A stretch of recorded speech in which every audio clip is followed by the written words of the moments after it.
ఈరోజు వీసా అంటే ఏంటి, ఎన్ని టైప్స్ ఆఫ్ వీసాలు ఉన్నాయో ఫస్ట్ చూద్దాం. వీసా 2 టైప్స్ ఉంటుంది, ఇమిగ్రెంట్, ఇంకొకటి నాన్ ఇమిగ్రెంట్. ఇమిగ్రెంట్ అంటే పర్మనెంట్ వీసా, నాన్ ఇమిగ్రెంట్ అంటే టెంపరీ వీసా. పర్మనెంట్ వీసా కింద ఎవరు వస్తారంటే గ్రీన్ కార్డ్ హోల్డర్. ఈ గ్రీన్ కార్డ్ హోల్డర్స్ ఎవరైతే ఉన్నారో వాళ్ళు సేమ్ యుఎస్ సిటిజన్లా ట్రీట్ చేయబడతారు. ఎందుకంటే ఏవైతే యుఎస్ సిటిజన్స్కి బెనిఫిట్స్ ఉన్నాయో సేమ్ గ్రీన్ కార్డ్ హోల్డర్స్కి కూడా ఆ బెనిఫిట్స్ ఉంటాయి. గ్రీన్ కార్డ్ని ఇష్యూ చేసేది యుఎస్సిఐఎస్ అంటే United States Citizenship and Immigration Services. ఈ గ్రీన్ కార్డ్ అన్నది 10 years వరకు వ్యాలిడిటీ ఉంటుంది. ఆఫ్టర్ 10 years వాళ్ళు రిన్యూవల్ చేసుకోవాలి. గ్రీన్ కార్డ్ క్యాన్సిల్ కూడా అవుతుంది ఎప్పుడంటే in case of violation of USCIS immigration laws. And ఇప్పుడు second one non immigrant visa అంటే టెంపరీ వీసా. ఈ టెంపరీ వీసా కింద ఎవరు వస్తారంటే employment visa, education visa, business visa, dependent visa. వీళ్ళు నాన్ ఇమిగ్రెంట్ కింద కన్సిడర్ అవుతారు. టైప్స్ ఆఫ్ వీసా, అసలు మనకి ఎన్ని టైప్స్ ఆఫ్ వీసాస్ ఉన్నాయో చూద్దాం. H1, L1, F1, J1, B1, TN, O1 etcetera. ఇంకా చాలా వీసాస్ ఉంటాయి. ఇప్పుడైతే మనం వీటి గురించి చూద్దాం. మనం H1 నుండి స్టార్ట్ చేద్దాం. H1 వీసా ఎవరికి వస్తుందంటే వర్క్ పర్మిట్ వాళ్ళకి వస్తుంది. ఇది ప్రైమరీ వర్క్ వీసా.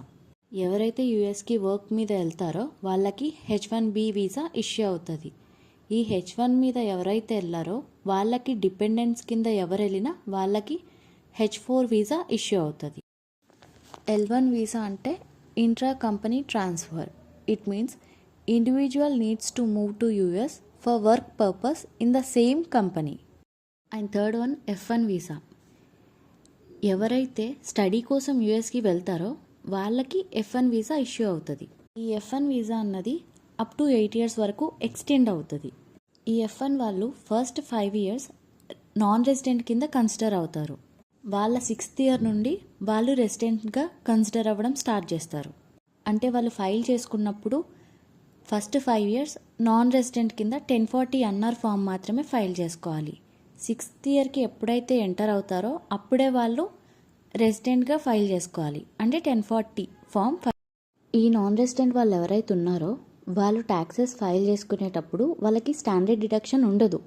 వాళ్ళు ఐటమైజ్డ్ డిడక్షన్తోనే వెళ్ళాలి. Standard deduction is not available unless a treaty applies. Treaty అనేది ఒక్కో కంట్రీకి ఒక్కోలా ఉంటుంది. అండ్ కొన్ని కంట్రీస్కి అసలు ట్రీటీ అప్లై అవ్వదు. ఎవరికైతే ట్రీటీ అప్లై అవ్వదో వాళ్ళు ఐటమైజ్కి వెళ్ళాలి. ఈ ఐటమైజ్డ్ స్టాండర్డ్ ఏంటన్నది మీకు నెక్స్ట్ వీడియోలో క్లియర్గా చెప్తాను. Next one is J1 visa. J1 visa అన్నది విజిటర్స్, కల్చరల్, ఇంకా రీసెర్చ్ కోసం ఎవరైతే వస్తారో వాళ్ళ కోసం, ఇంకా ఎక్సెట్రా చాలా ఉంటాయి. So visitors participating in program that promotes cultural exchange specifically to obtain medical or business and other organization training with the US. J1 people can stay until their exchange program as specified date. And వీళ్ళు first 2 years non రెసిడెంట్గానే consider అవుతారు. Next B1 visa. B1 visa అన్నది business purpose. దీని validity వచ్చేసి 1 week నుండి indefinite. And next is TN visa. ఈ TN visa Mexican and Canadian సిటిజన్స్కి issue అవుతుంది. And last one O1 visa. O1 visa is issued for the people who have extraordinary skills in science or education or in research or athletics etc. What is EAD? EAD అన్నది work permit. అది visa కాదు. It is issued by USCIS to authorize an alien to work in the US for a period of time.